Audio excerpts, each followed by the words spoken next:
Salamlar, vaxtınız xeyir olsun. Mən Adgözəl Lakşin, insan psixologiyası metodisti. Bugünkü mövzumuz ondan ibarət olacaq ki, niyə boşanmış qadınlar məsələsi daha çox gündəmdədir?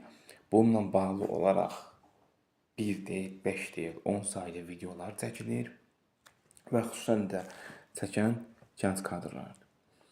Bir video çəkin, məlumat verin, bəsdir də da, yetər.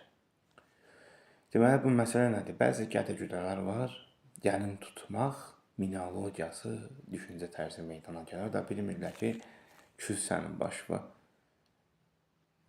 Həmən düşüncəni düşünürsən ki, tuturam, onda sən anavı da tuturam, bacımı da tuturam.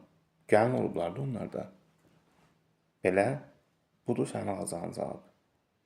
Və belə insanların həqiqətən boynu yerə soxun, niyə? Normal düşüncə tərzi olan insan evində, yəni anası, bacısı, qadın xeyra olunca belə düşüncə tərzi ilə irəli yanaşmaz. Və adətən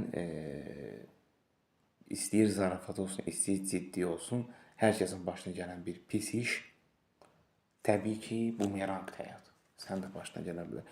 Və nəticə etibarı ilə bir bu mövzudur, bir də daha çox cinsəlliklə bağlı belə dəhşət dərəcədə videolar çəkilir. Bilmir qarşı tərəfi manipulyasiya mı etsin, yoxsa izləyici mi toplasın?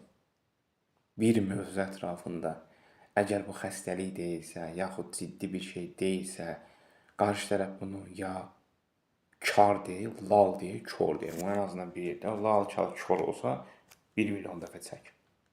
Ya da bəlkə sən tupoysan, belə səni pis vəziyyətə qoymaq durumu ilə hər səfər eyni çəkib qarşı tərəfə pessimistik belə deyək, forması yükləmə nə mənası var ki? Belə, hər zaman bu mövzu açıq vəziyyətdə gündəmdədir və belə bir məsələ var. 30-dan yuxarı, 40-dan aşağı, belə deyək, qadın xeylaqları, yaxud qız deyil, evlənməyən var da.